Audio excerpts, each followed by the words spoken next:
जय माता दी मित्रों माँ कालका एस्ट्रोलॉजी चैनल में आप सभी का हार्दिक स्वागत है। अगर आपने चैनल को सब्सक्राइब नहीं किया है तो चैनल को सब्सक्राइब करें और बेल आइकन को प्रेस करें ताकि आप हमारे लेटेस्ट वीडियो को देख सकें। आज हम स्टार्ट करने वाले हैं monthly prediction for Aries ascendant सितंबर 2022 मेष लगन के जातकों के लिए सितंबर माह का मासिक फल आइए आरंभ करते हैं। मित्रों, अगर आपकी लगन कुंडली के अंतर्गत यहाँ पर लगन में 1 नंबर लिखा हुआ है, इसका मतलब आपका मेष लगन है, जो कि एक अग्नि तत्व लगन है, चर लगन है। इस लगन के जातक अथवा जातिकाएं अग्नि तत्व लगन होने के कारण थोड़ा सा एग्रेसिव नेचर के होते हैं, उग्र स्वभाव के होते हैं, क्योंकि इसका स्वामी में मंगल बनते हैं, तो वहाँ पर थोड़ा जल्दीपन, जल्दबाजी, धैर्य की कमी पाई जाती है। तथा चर राशि होने के कारण हमेशा ये व्यक्ति अपने आप को सुधारने का प्रयास करते हैं, छोटी छोटी गलतियां कर जाते हैं और बार बार उनको सुधारने का भी ये प्रयास करते हैं। कुछ इस तरीके के प्रवृत्ति के होते हैं, साहसिक प्रवृत्ति के होते हैं और विशेष तौर पे ऊर्जा का स्तर काफ़ी अच्छा पाया जाता है, ऊर्जावान होते हैं और काफ़ी कठिन परिश्रमी कह सकते हैं, मतलब पराक्रमी होते हैं। विशेष तौर पर आप इस प्रकार समझ सकते हैं। आप देखिए, सितंबर माह के अंतर्गत सबसे पहले हम लग्नेश की स्थिति को देख लेते हैं। लग्नेश मंगल बनते हैं, जो कि अष्टमेश भी हैं, और मंगल 10 अगस्त से 16 अक्टूबर 2022 तक वृषभ राशि के अंतर्गत मेष लगन में यहाँ पर द्वितीय भाव में गोचर कर रहे हैं। तो अब सितंबर माह के अंतर्गत अगर हम देख रहे हैं तो पूरे माह आप देखें तो ये धन भाव पर ही गोचर करेंगे।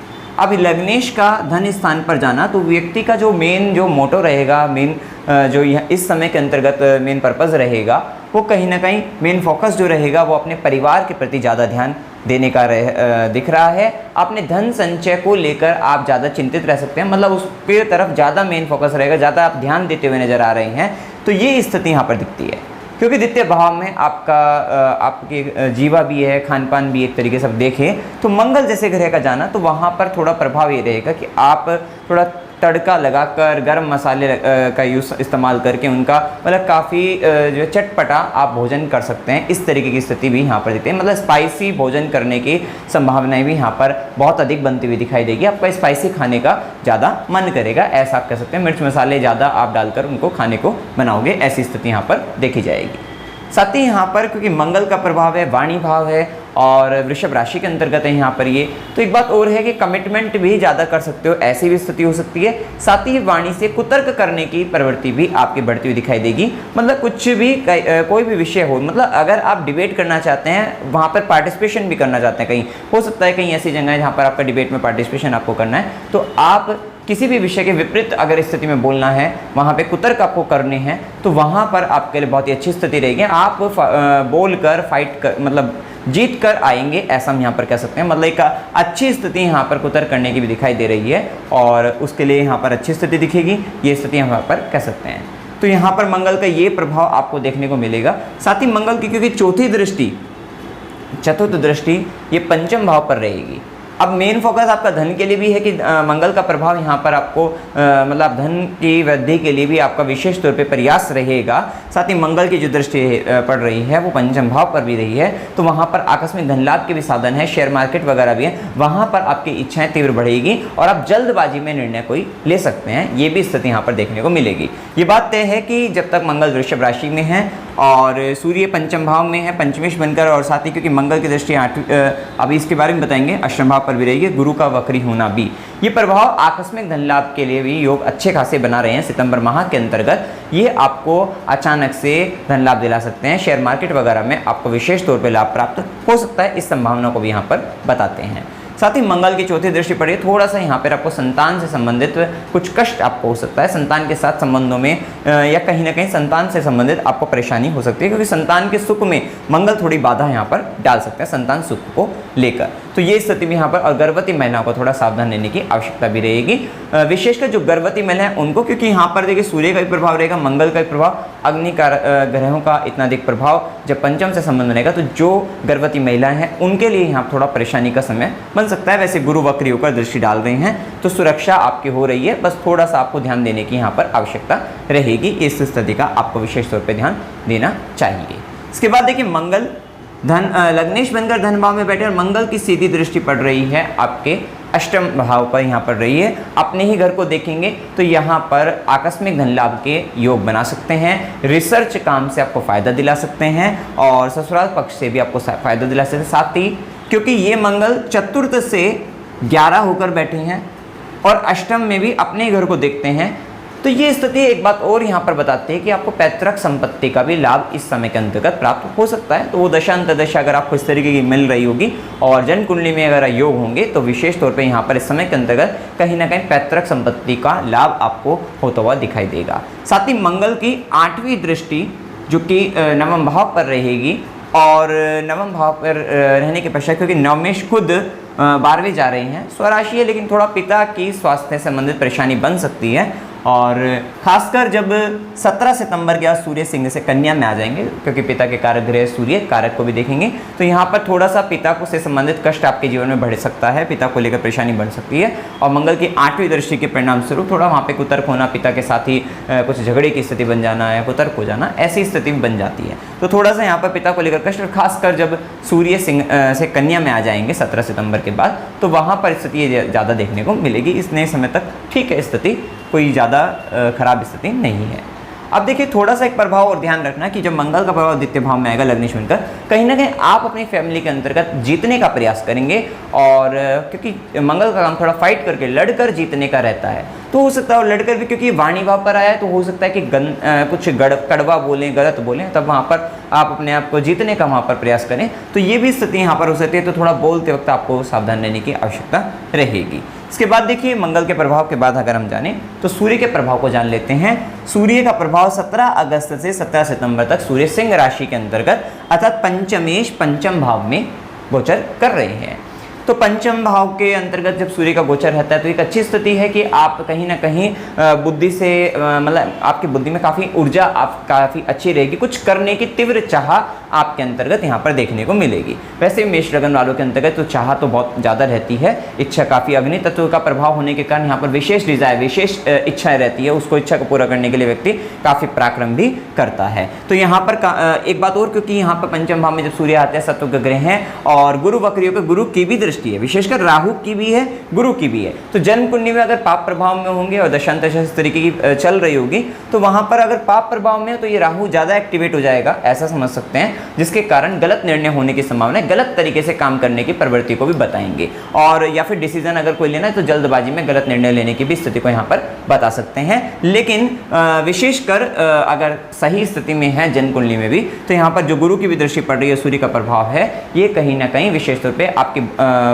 बुद्धि को, आपके इंटेलिजेंस के लेवल को काफ़ी अधिक अच्छा बढ़ा देंगे कह सकते हैं और आप एक अच्छे डिसीजन लेते हुए नजर आएंगे, अच्छे निर्णय लेते हुए नजर आएंगे। विशेष तौर पे सूर्य का प्रभाव लाभ भाव पर दृष्टि डालेंगे, सरकारी क्षेत्र से भी विशेष तौर पे आपको लाभ देने के यहाँ पर संभावना को भी बताते हैं। साथ ही क्योंकि एक बात और है यहाँ पर, क्योंकि गुरु की वक्री होने के कारण गुरु की भी दृष्टि पंचम भाव पर है, पंचमेश स्वराशि है, तो इस समय के अंतर्गत आपके लिए मतलब जो चाइल्ड प्लानिंग के लिए भी ये समय अच्छा रहेगा, तो ये भी शुभ समय यहाँ पर कहा जाएगा। इसके साथ थोड़ा आपको दशांत दशा वो तो रहेगा ही, आपकी जन्म कुंडली हमेशा मैटर करती है, इस बात के बारे में हम हमेशा आपको बताते हैं, तो इस बात का आपको ध्यान रखना है। विशेष तौर पे इस समय ज्ञान प्राप्ति के लिए वो सबसे ज्ञान प्राप्ति के लिए अच्छा रहेगा, संतान सुख के लिए भी, मतलब संतान सुख के अंतर्गत जब तक मंगल का प्रभाव रहेगा तो थोड़ा सा कुतर्क वगैरह वहाँ पर उनसे होते रहेंगे, फाइटिंग होती रहेगी और सूर्य के प्रभाव के कारण थोड़ा संतान की बातों को ज़्यादा मानना पड़ता है, क्योंकि संतान के स्वाभिमान में सूर्य वृद्धि कर देते हैं, थोड़ा डोमिनेटिंग टाइप हो जाते हैं, थोड़ा वो बच्चा अपनी बात ज़्यादा कहेगा, आपको सुननी पड़ेगी, ऐसा यहाँ पर कहा जाएगा। थोड़ा सूर्य का प्रभाव रहता है तो रेस्पेक्ट इशू, ईगो इशू, वो सारे इशू यहाँ पर आने देखने को मिल जाते हैं। इसके बाद देखिए सूर्य पंचमेश बनकर यहाँ आपकी शिक्षा का स्वामी बनकर वो छठे भाव में चले जाएगा, 6, 8, 12 में जाना तो थोड़ा सा नेगेटिव, लेकिन सूर्य जैसे ग्रह जब जाते हैं तो वहाँ कंपटीशन में विजय दिलाते हैं। हो सकता है कि आप जो शिक्षा आप प्राप्त कर रहे थे वहाँ पर बाधा आए, लेकिन जो आपने सीखा अगर उसकी परीक्षा हो रही है तो वहाँ पर सूर्य का प्रभाव आपको 17 सितंबर के बाद विशेष तौर पे कंपटीशन में आपको विजय दिला देगा, ऐसा यहाँ पर आप समझ सकते हैं। आपकी शिक्षा में तो बाधा उत्पन्न हो सकती है, लेकिन कंपटीशन वगैरह इत्यादि चीज़ों में आपको विजय हो सकती है। जो आपके शत्रु हैं तो आप उन पर विजय प्राप्त कर सकते हैं, ऐसा भी समझ सकते हैं। साथ ही क्योंकि यहाँ पर स्वराशि बुध भी मतलब उच्च के बुध भी यहाँ पर हैं, तो ये प्रभाव भी क्योंकि जो षष्टेश है इसके साथ जब संबंध बनेगा तो कह सकते हैं कि आप कंपटीशन वगैरह इत्यादि के लिए विशेष तौर पर अच्छा, और लोन के लिए अगर आप सरकारी क्षेत्र से लोन भी प्राप्त करना चाहते हैं तो उन सब चीज़ों के लिए भी अच्छा है, और कोर्ट केस वगैरह इत्यादि में भी आपको लाभ मिल जाएगा, क्योंकि गुरु की दृष्टि भी रहेगी। मतलब कहीं ना कहीं आप विजय की ओर अग्रसर इस समय के अंतर्गत खासतौर पे हो सकते हैं। ये प्रभाव ज़्यादा यहाँ पर देखने को मिलेगा। इसी के साथ सूर्य की दृष्टि, क्योंकि सूर्य आत्मा का कारक ग्रह होकर 12वें घर को दृष्टि करेगा, और 12वें का स्वामी भी सूर्य पर दृष्टि डाल रहा है, जो कि भाग्य का स्वामी भी है, विशेष तौर पे धर्म का भी स्वामी है। विशेष तौर पे 17 सितंबर के बाद आप हो सकता है कि योगा वगैरह इत्यादि करें, आप कुछ धार्मिक अनुष्ठान वगैरह करें, धार्मिक चीज़ों पर आपका खर्चा हो, और आप आत्मा के कल्याण के लिए, स्वयं के कल्याण के लिए कुछ ऐसे विशेष कार्य करें जिनसे मतलब आपकी आत्मिक स्तर पर आप कुछ ऐसे कार्य कर सकते हैं आत्म कल्याण के लिए।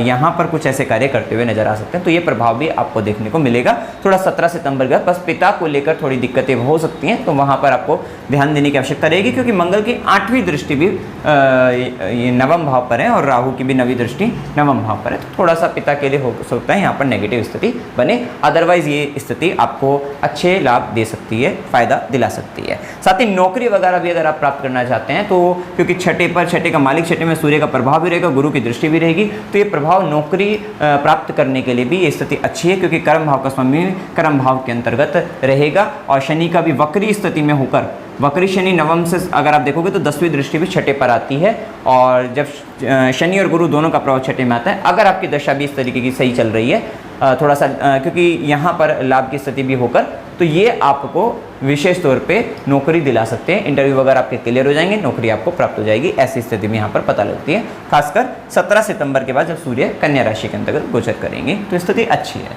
इसके बाद देखिए बुध के प्रभाव को अगर हम जाने तो बुध पराक्रम भाव के स्वामी हैं, और बुध आपके षष्ठम भाव के भी स्वामी हैं, तो ये प्रोडक्टिविटी वगैरह इत्यादि चीज़ों के लिए काफ़ी अच्छा है आपके लिए, और आपके लिए विजय वगैरह ये कंपटीशन इत्यादि में या नौकरी प्राप्ति के लिए इन सब चीज़ों के लिए अच्छा है। पराक्रम आपका विशेष तौर पर पराक्रम इन्हीं सब चीज़ों के लिए रहेगा, और यहाँ से आप लाभ अर्जित करते हुए नजर आएंगे। कुल मिलाकर ये स्थिति आपके लिए फायदा देने वाली यहाँ पर दिखाई दे रही है। इसके साथ यहाँ पर देखिए शुक्र का प्रभाव अगर हम जाने तो शुक्र सप्तमेश भी हैं, और शुक्र आपके धन भाव के स्वामी भी है।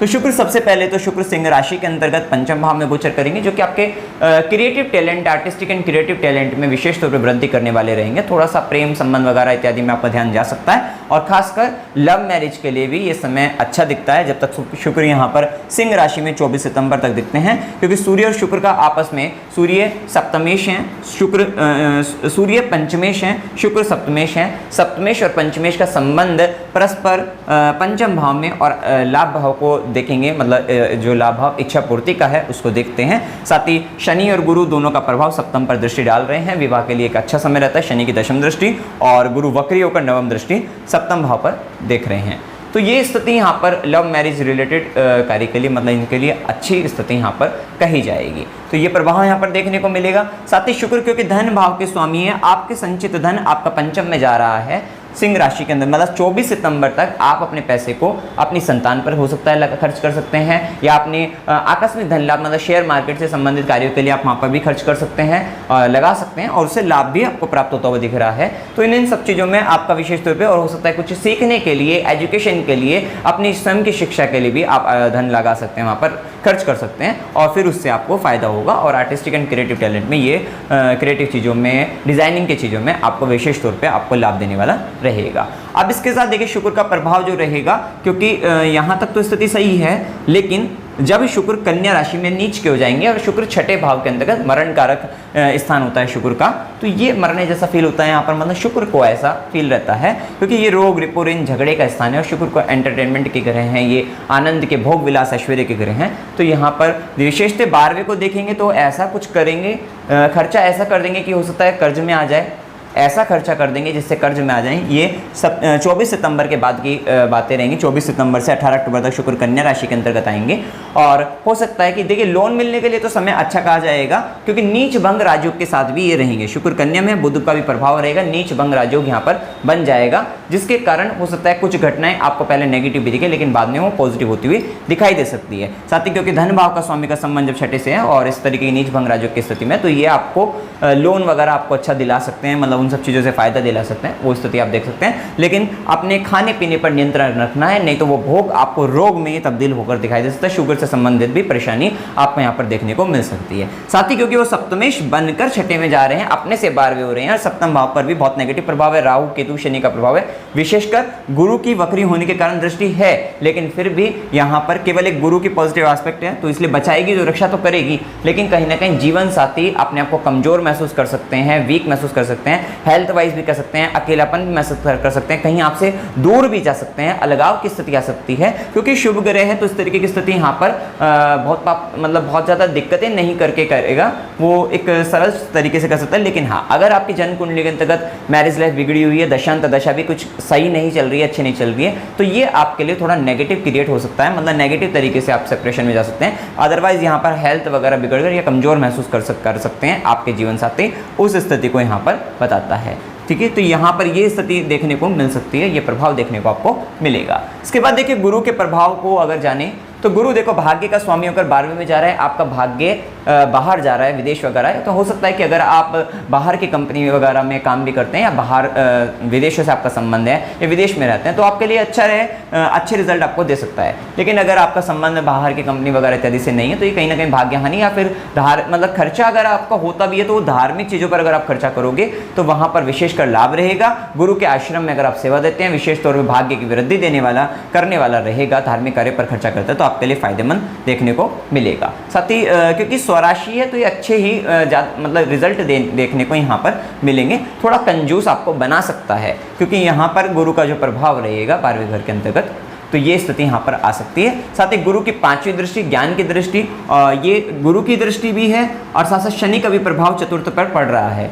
तो अगर आपके चतुर्थ भाव को देखने वाले ग्रह कहीं ना कहीं भूमि भवन वाहन से संबंधित अगर दशांत दशा इस तरीके की मिल गई, तो ये गुरु और शनि का जो प्रभाव है ये आपको भूमि सुख, वाहन सुख या भवन का सुख, मतलब आपको हो सकता है कि आप फ्लैट वगैरह खरीदें या प्रॉपर्टी वगैरह भी, मतलब इस तरीके का भी आपका हो सकता है। मतलब ये सारी संभावनाएं भी, घर का सुख मिलने की भी संभावना यहाँ पर देखने को मिलेगी। अगर आपकी जन्म कुंडली में योग भी अच्छे हैं और आपकी दशांत दशा भी मैच कर गई, तो यहाँ पर गुरु और शनि का प्रभाव विशेषकर इस भाव के ज़्यादा रिजल्ट देखने को मिलेंगे। साथ ही क्योंकि शनि की 10वीं दृष्टि और गुरु की 9वीं दृष्टि भी सप्तम पर है, विशेषकर राहु केतु का प्रभाव यहाँ पर है। लेकिन हाँ, मैरिज होने की संभावना को भी यहाँ पर बताता है। थोड़ा सा केतु का प्रभाव रहता है कि मिस्टेक हो सकती है, गलतियाँ हो जाती हैं, तो वो स्थिति को भी यहाँ पर देखने को मिलती है। थोड़ा जीवन साथी का से असंतोष देखने को, केतु का प्रभाव असंतोष देखने को वहाँ पर बताता है, तो ये स्थिति भी यहाँ पर हो सकती है। साथ ही गुरु की दृष्टियाँ, 5वीं दृष्टि हमने देख ली, सीधी दृष्टि छठे पर भी पड़ रही है। एक बात का और विशेष ध्यान रखना है आपको, जब गुरु की सीधी दृष्टि छठे पर है तो कहीं ना कहीं आपको लीवर, किडनी से रिलेटेड थोड़ा ये गुरु के जो लोअर एब्डोमेन होता है उस वाले एरिया के अंतर्गत कहीं ना कहीं थोड़ी प्रॉब्लम्स आपको आ सकती है। इस बात का आपको यहाँ पर ध्यान देना है। साथ ही गुरु की 9वीं दृष्टि भाग्य दृष्टि अष्टम भाव पर रहेगी। विशेषकर पैतृक संपत्ति के लिए बहुत ही अच्छा समय, रिसर्च कार्यों के लिए बहुत ही अच्छा समय है और आकस्मिक धन लाभ के लिए भी ये समय आपके लिए अच्छा ही कहा जाएगा, काफ़ी अच्छा यहाँ पर देखने को मिल रहा है। इसके बाद देखिए शनि का प्रभाव, जैसा कि शनि पहले एकादश भाव के अंतर्गत अपने मूल त्रिकोण राशि कुंभ राशि के अंतर्गत गोचर कर रहे थे, परंतु अब वर्तमान समय के अंतर्गत शनि मकर राशि के अंतर्गत जो कि 12 जुलाई से वक्री अवस्था में दशम में गोचर कर रहे हैं। ये कहीं ना कहीं आपको अब आपने देखा भी होगा 12 जुलाई के बाद से, तो अब ये जो समय चल रहा है कहीं ना कहीं शनि का ये प्रभाव है। हो सकता है कि कर्म स्थान के अंतर्गत ये अब आपके एक तरीके से चेक करने आए हैं कि आपने जो पहले मेहनत करी है, जो भी आपने करी है, हो सकता है कुछ नई जिम्मेदारी भी दें और कुछ नए तरीके से आपके एक तरीके से चेक करे, टेस्टिंग करे आपकी कि आप जो भी आपको जिम्मेदारी, जो भी आपको सिखाया है उसमें आप कितने सफल हो चुके हैं, कितना आपको समझ में आ गया है और कितने आप अपनी योग्यता को पर मतलब उस योग्य आप बन चुके हैं। कहीं ना कहीं ये यहाँ पर शनि एक तरीके से फिर से परीक्षा लेने के लिए आए हैं और कर्म थोड़ा कर्मठता और कर्म स्थान में जब यहाँ शनि रहते हैं थोड़ा सा हार्डवर्क आपका बढ़ाएंगे, ऐसा यहाँ पर कहा जाएगा। इसके बाद देखिए फिर से शनि, ये देखिए इस 6-7 महीने खूब मेहनत करना, क्योंकि 6-7 6-7 महीने की जो की गई मेहनत होगी, फिर जब शनि फिर से अब कुंभ में आ जाएंगे 17 जनवरी 2023 से, तो 2.5 साल वे रहेंगे। तो जैसे ही आपकी दशा गोचर आपके अच्छे होंगे तो ये आपका प्रमोशन, आपका लाभ, आपका प्रॉफिट आपको होता चला जाएगा। इस बात को आपको विशेष ध्यान देने की आवश्यकता आपके यहाँ पर रहेगी। साथ ही शनि का जो देखो, शनि की दृष्टियों को अगर हम जाने तो शनि का दृष्टि, शनि की तीसरी दृष्टि 12वें घर पर भी रहेगी। थोड़ा सा शनि का प्रभाव ये रहता है कि जब 12वें घर पर दृष्टि डाल देते हैं तो खर्चे को नियंत्रित करने का प्रयास करते हैं। वो थोड़ा सा दुख शनि का प्रभाव ये रहता है, कुछ ऐसी दिक्कतें आपके जीवन में आ सकती है जिसके कारण खर्चे को नियंत्रित करने का प्रयास कराएंगे। तो वो स्थिति को भी यहाँ पर बताते हैं। शनि की सीधी दृष्टि चतुर्थ भाव पर भी रहेगी, विशेषकर शनि का प्रभाव रहेगा, गुरु का भी प्रभाव रहेगा। तो ये आपके जन्म कुंडली पर निर्भर करेंगे। शनि और गुरु का प्रभाव होते हैं यहाँ पर आपको भूमि भवन वाहन सुख दे सकते हैं। और आपको हो सकता है खेती से संबंधित चीज़ों में, एग्रीकल्चर से संबंधित चीज़ों में भी आपको वहाँ पर फायदा लगे। साथ ही शनि की दशम दृष्टि रहेगी और ये प्रभाव आपको देखिए व्यापार के लिए भी एक बात ध्यान रखिएगा। जब शुक्र कन्या राशि के अंतर्गत जा रहे हैं, जैसे कि 24 सितंबर से 18 अक्टूबर के बीच में, तो यहाँ पर थोड़ा आपके व्यापारिक दृष्टि से भी ये स्थिति अच्छी नहीं रहेगी। इससे पहले स्थिति अच्छी है, लेकिन इसके बाद थोड़ा ध्यान देने की, आपको व्यापार में भी ध्यान देने की आवश्यकता यहाँ पर रहेगी। साथ ही शनि का दशम दृष्टि का प्रभाव सप्तम भाव पर, तो ये भी कहीं ना कहीं आपके लाइफ पार्टनर से संबंधित रिलेटेड कर्म को बताता है, या बिजनेस पार्टनर से रिलेटेड आपकी जिम्मेदारी, आपके कर्म आपके बढ़ते हुए देखने को आपको मिलेंगे। इसी के साथ देखिए यहाँ पर राहु केतु का प्रभाव जो कि चल ही रहा है। राहु लगन पर है और केतु सप्तम के अंतर्गत है। देखिए राहु एक बात है, क्योंकि राहु की कुंभ राशि भी होती है, तो ये अगर हम देखें तो ये आपका लाभ भाव का स्वामी होकर लगन पर है। विशेषकर बहुत डिज़ायर आपको क्रिएट करेगा, मतलब आपकी इच्छा को बहुत अधिक बढ़ा देगा और आपके दिमाग में विचार बहुत अधिक आएंगे, जिसके कारण थोड़ा विचारों पर नियंत्रण करने का भी आपको करने का आपको प्रयास करना होगा। अदरवाइज आप ज़्यादा विचार में खो जाएंगे तो फिर एक तरीके से कंसंट्रेट नहीं कर पाएंगे किसी भी एक विषय पर। तो यहाँ पर ध्यान देने की आवश्यकता है। लेकिन हाँ, स्वयं की उन्नति का विशेष तौर पर ये इतनी इच्छा आपको दे देगा कि आप कहीं ना कहीं सामाजिक तौर पर अपनी, या फिर कहीं ना कहीं आपकी इच्छाएँ बहुत अधिक बढ़ेगी, अपने आप को आगे बढ़ाने का विशेष तौर पे ये इच्छा दे सकता है। क्योंकि बिना इच्छा के व्यक्ति आगे नहीं बढ़ सकता। ये विशेषकर आपको इच्छा देगा कि स्वयं को आगे बढ़ाना है, जिसके कारण आप मेहनत प्रयास करेंगे और ये आगे बढ़ने के लिए फिर ये आपको फायदा भी देगा। लेकिन विशेषकर राहु के प्रभाव को लगन पर जब होता है, आप इस तरीके का प्रभाव रहता है, तो थोड़ा नियंत्रित करके ही रखना चाहिए, बैलेंस करके रखना चाहिए। जिसके कारण यहाँ पर उपाय जब बताएंगे तो ओम नमः चंडिकाय मंत्र, इस मंत्र का भी आपको जाप करोगे तो ये विशेषकर आपको लाभ देने वाला रहेगा। साथ ही केतु का प्रभाव रहता है, तो केतु के प्रभाव के कारण आप का लाइफ पार्टनर से रिलेटेड यहाँ पर थोड़ा मिस्टेक कह सकते हैं, गलतियाँ कह सकते हैं, कुछ वो स्थिति देखने को मिलेगी। और कहीं ना कहीं आपको आपके लाइफ पार्टनर के सामने एक तरीके से झुकना पड़ेगा। वो समझ नहीं पाएगा आपकी बातों को। आप इस प्रकार से समझिए कि वो आपको समझ नहीं पा रहे हैं, कि आप जो कह रहे हैं वो समझ नहीं पा रहे, वो उनके एक तरीके से सर पर से जा रहे हैं। क्योंकि केतु क्या है, हेडलेस बॉडी है, उनके पास सर नहीं है। तो वहाँ पर आप समझ सकते हैं कि उनके जो भी आपने कहा उनको समझ में नहीं आया, तो जैसा फिर वो ये रहता है कि मतलब चुप ही रहना पड़ता है। इस तरीके की स्थिति यहाँ पर देखने को मिलती है। इसके बाद देखिए शुभ दिन 4 से 6, 8 से 10, 15 से 17, 22 से 25 ये दिन आपके लिए शुभ है। शुभ दिनों में कोई भी शुभ कार्य आप करें तो आपको विशेषकर लाभ रहेगा, फायदा हो जाएगा। अशुभ दिन 2 से 4, 10 से 13, 25 से 27, 29 से 30 ये दिन अशुभ हैं। अशुभ दिनों के अंतर्गत रोग, रिपो, ऋण, झगड़े इन सब का संबंध आ जाता है। थोड़ा परेशानी, कष्ट ज़्यादा रहता है, मानसिक रूप से तनाव की स्थिति बनी रहती है। यात्रा के योग में अचानक से यात्रा हो सकती है, अकस्मात यात्रा हो सकती है। 2 से 4, 25 से 27, 29 से 30 को अचानक से यात्रा हो सकती है। और अगर आपको 12वें घर से संबंधित यात्रा तो 10 से 13 को हो सकती है। मतलब हो सकता है कि यात्रा में खर्चा बहुत अधिक हो जाए, अस्पताल का संबंध आ जाए, हॉस्पिटल इत्यादि का, या फिर खुशी से संबंधित भी हो सकती है। गुरु के आश्रम मतलब स्पिरिचुअल जर्नी भी यहाँ पर हो सकती है। धार्मिक यात्रा 4 से 6 को भी हो सकती है। और मनोरंजन के लिए यात्रा करना चाहते हैं 1 से 2, 27 से 29 ये टाइम सही रहेगा। लेकिन इस समय के अंतर्गत मन कहीं ना कहीं विरक्ति के भाव में रहेगा। और कष्ट के साथ यात्रा, क्योंकि चंद्र केतु का संबंध यहाँ पर दिखता है, और कष्ट के साथ यात्रा में 17 से 20 में थोड़ा सा यात्रा के करते समय कष्ट हो सकता है। देखिए पितृ अमावस्या आपको यहाँ पर बताई गई है। डेट 25 से 26 ये लिखा हुआ है, 25 तारीख की रहेगी। 25 तारीख को ये 3:12 AM से 26 को 3:24 AM तक, मतलब 25 तारीख के लिए आपकी ये पितृ अमावस्या है। और शारदीय नवरात्रि 26 सितंबर 2022 से आरंभ हो जाएंगे। एक बात का ध्यान रखिएगा, पितृ अमावस्या का हमने एक वीडियो और बनाया हुआ है जिसमें एक उपाय बताया हुआ है, जो एक जनरल उपाय है जो हर व्यक्ति कर सकता है। जिस व्यक्ति को भी कुछ भी ना मालूम हो तो फिर वो उपाय करके आप अपने पितरों से संबंधित मतलब उनकी ब्लेसिंग, उनका आशीर्वाद आप ले सकते हैं। तो वो वीडियो जरूर देख लीजिएगा, क्योंकि वो फिर वर्ष में एक ही बार होता है। तो फिर आप ध्यान रखिएगा, उसको पितृ अमावस्या वाले दिन ही करना होता है। तो उस वीडियो को जरूर देखिएगा और जो उपाय बताएगा अगर आप करना चाहें तो वो कर सकते हैं। इससे आपका पितरों का आशीर्वाद आपको जरूर मिलेगा। उपाय अब आपको क्या करने चाहिए? देखिए उपाय में एक तो सबसे पहले ओम नमः चंडिका, इस मंत्र का जाप आपको करते रहना है 108 बार, रुद्राक्ष की माला से करते रहिएगा। हनुमान चालीसा का पाठ करना है और देखिए शनिवार को गरीबों को भोजन कराइए, आपके लिए अच्छा रहेगा। मेडिटेशन करना चाहे अच्छा रहेगा, मेडिटेशन अगर ध्यान वगैरह करते हैं तो आपको यहाँ पे कहीं ना कहीं, और ओम नमः शिवाय मंत्र, इस मंत्र का जाप भी करें तो आपको धर्म का, भाग्य का साथ आपको मिलता रहेगा। तो मित्रों, जानकारी अगर आपको अच्छी लगी वीडियो को लाइक कीजिएगा, शेयर कीजिएगा और चैनल को सब्सक्राइब कीजिएगा। जय माता दी।